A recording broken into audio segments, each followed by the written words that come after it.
This story begins deep in the icy heart of Siberia, a prison buried in snow holding dozens of German soldiers who had survived the war, but not their fate. After World War II ended, Russia captured countless German soldiers and forced them into deadly labor camps. Their job, digging in toxic lead mines. And even though this prison had weak security, no one ever dared to escape. Why? Because this place was surrounded by nothing but snow for over 14,000 kilometers. Even if someone did break out, the freezing cold would kill them before freedom ever could. But there was one man who still dreamed of escape. His name was Clem Farrell, a prisoner sentenced to 25 years.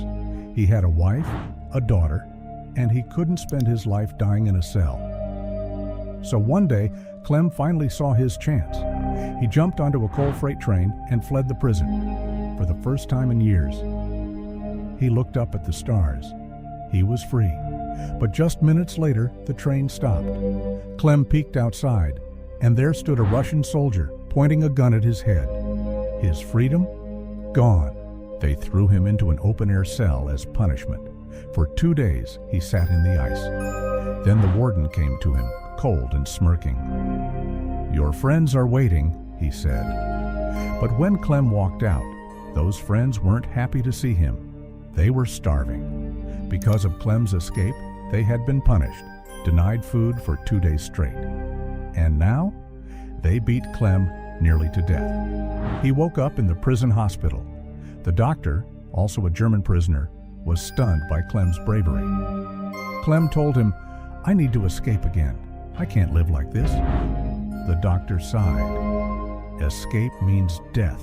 The cold out there is no joke, but staying here, that'll kill you slowly anyway." The mines were filled with toxic lead. Every breath in that air was a step toward cancer. So the doctor made a choice. He handed Clem all his warm clothes, boots, and even a gun. He also revealed something heartbreaking. He was dying. Diagnosed with cancer just a week ago, with only a month left. He had planned to escape himself, but now he gave Clem everything, including one final gift, a lunchbox. "Give this to my family, if you make it out alive." That night, Clem escaped again, but this time he didn't board a train. He walked, alone, into the blizzard. By morning, the warden found out and stormed into the doctor's room. But it was too late. The doctor had taken his own life. Soldiers searched everywhere. Days passed. No sign of Clem. Everyone assumed he had frozen to death. Everyone, except the warden. He knew Clem was a fighter. He ordered the search to continue. Meanwhile, Clem pushed forward.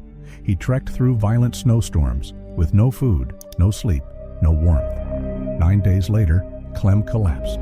He had run out of food, his body was weak, and in that moment, he had a dream. A sled appeared, dogs barking, running straight at him. He woke up, terrified. It was just his mind playing tricks. Then, he heard a sound. A seal. He grabbed his gun and fired.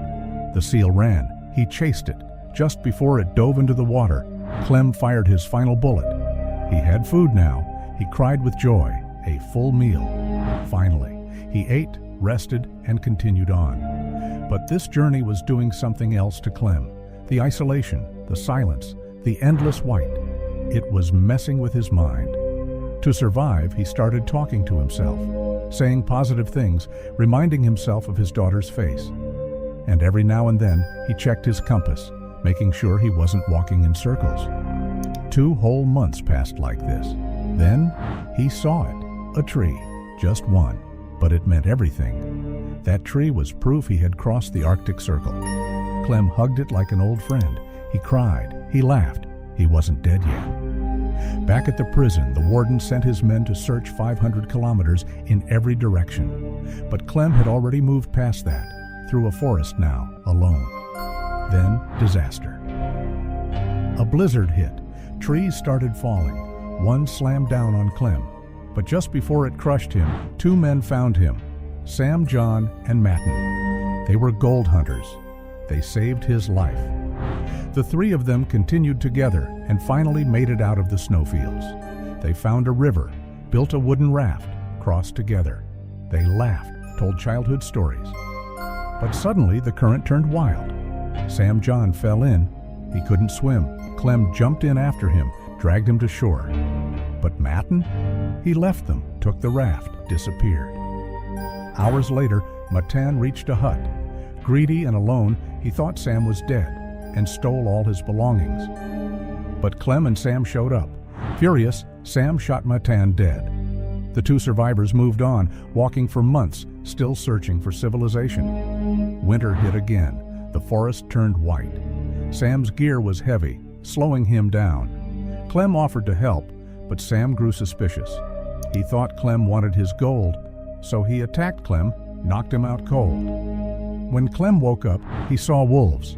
He climbed a tree, but the wolves grabbed his leg. The tree snapped. Death was coming. But just then, gunshots. Hunters arrived, shot the wolves. They saved Clem's life. They took him to their village, nursed him back to health. Clem had finally made it to a human village after years of walking alone. He stayed for days. The villagers loved him. But then, a notice arrived. It was from the warden. Any village hiding this escaped soldier will be charged with treason. Heartbroken, Clem had to leave, but the villagers gave him food and a dog. Now Clem had a companion. He wasn't alone anymore. They walked for days, until they found a mill. His dog ran inside, hungry. Clem followed. The workers recognized him. They took him to their boss. Clem told them his story, everything. The workers felt for him. They fed him, gave him shelter, and finally, they put him on a train to Germany. Clem was overjoyed. He was finally going home. But he didn't know. The mill owner had alerted the warden. The warden was waiting at the train station, but Clem saw the soldiers before they saw him. He jumped off the train, ran, but the soldiers spotted him, chased him. He crossed the tracks. And then the warden appeared, right in front of him. All hope gone. But then Clem's dog attacked the warden, bit him. Clem ran. Then, gunshot. He turned. His dog, dead. He cried, but he kept running, jumped onto a passing train, and vanished. Years passed. It was now 1952, 7 years since his escape. Clem was in Central Asia, wandering a village fair. He was starving, no money, no food. Then he saw two girls selling pancakes. One girl saw his sad eyes, broke off a piece of pancake, handed it to him. He hesitated, then took it. Nearby, a man had watched it all. A Jewish man. He followed Clem into a church. He once had been a war prisoner too. And he helped Clem, took him home, cleaned him up, gave him a new passport. Clem was almost there. He walked to the Russian-German border, handed the fake passport to the guard. His heart pounded, but the guard let him pass. He couldn't believe it. He laughed, walked across the bridge, and saw Germany ahead. But then, bright light, and the warden, standing right in front of him. Clem froze. He looked back, still on Russian land. The warden could arrest him.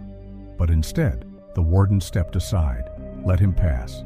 Clem didn't believe it, but he kept walking. The warden had been moved by Clem's bravery, his fight, his will to live. He let him go.